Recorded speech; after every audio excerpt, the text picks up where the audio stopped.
USA! USA!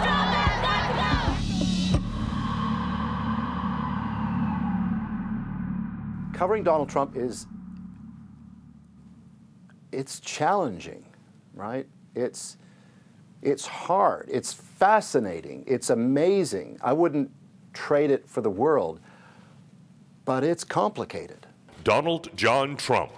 We had a great seat for the inauguration. It was right on the steps of the Capitol building. We were like literally, I don't know, 50 meters from where Donald Trump put his hand on the Bible to take the oath of office. I, Donald John Trump, do solemnly swear. That morning, I was standing there, you know, watching people get ready for it, and I looked out onto the National Mall, and I was just looking at the crowd. And I had been on the National Mall in 2008 for the first inauguration of Barack Obama, historic inauguration, packed with people. And I took a look at the size of the crowd, and I thought, it's not so big. And then the next day, I'm at home watching on TV, and there Sean Spicer walks out.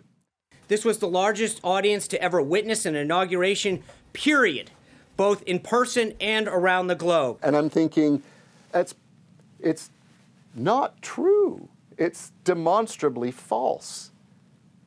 Like, what are you talking about? And it's like, this is the first full day of the administration, and it's starting out on this? You're going to come out here and say something that isn't true? Like, where's this going? And that was the beginning of it. You are fake news. You know, I like real news, not fake news. You're fake news. We are fighting the fake news. I think every time Donald Trump talks about fake news, it is successful in chipping away at the integrity and value and power, if I can put it that way, of journalism in this country. All I can say is it's totally fake news. It's just fake. It's fake. It's made up stuff. And, so, what do journalists do? In my opinion, you do your job, right? You report facts. You counter things that are said that are demonstrably not true with the truth. You support what you're reporting. If you thought things couldn't get any more complicated for Donald Trump, consider Capitol Hill today and the acting director of the FBI, Andrew McCabe. Simply put, sir, you cannot stop the men and women of the FBI from doing the right thing.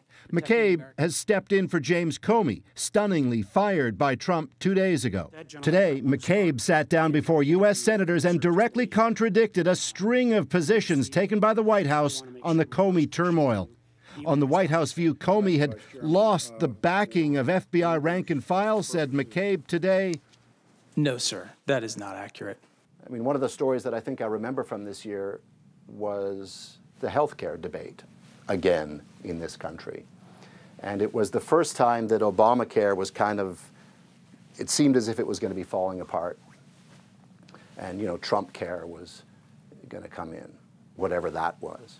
Obamacare has been a complete and total catastrophe, and it's getting worse and worse by the day, and yet you watch the fake media, the fake news, and they try and build it up. It's a disaster, fellas. It's a disaster. And so we went to Kentucky, Trump country, and we met some people who had voted for Trump, who loved Donald Trump, who hated Hillary Clinton, who would vote for Trump again. And they were very sick, black lung. They were in the coal industry. And they were terrified that they were going to lose their health coverage. The Taylors are now on $6,000 a month worth of medications, nearly triple their monthly income, but paid for by the healthcare system Trump labels a catastrophe. Did you vote for Obama? Nope. Did I vote for Hillary? Most definitely not. Did I vote for Trump? Yep. But now they want Trump to know they like him, but they like and need Obamacare. Like some 24 million Americans, if Trump Care were to have passed, they risk losing their health insurance. That's a lot of voters. This is not a year. This is not 2 years. This is a month. It cost us $6,000. There is no way this side of God's heaven that we can pay that. I think the country is exhausted in a lot of ways and fearful. It's time that we stand up. The breaking point may come. People will protest and rally against Trump as they have, but for me, I think one of his legacies will be that he's a reminder that that America is a politically divided country. And we ought not forget that.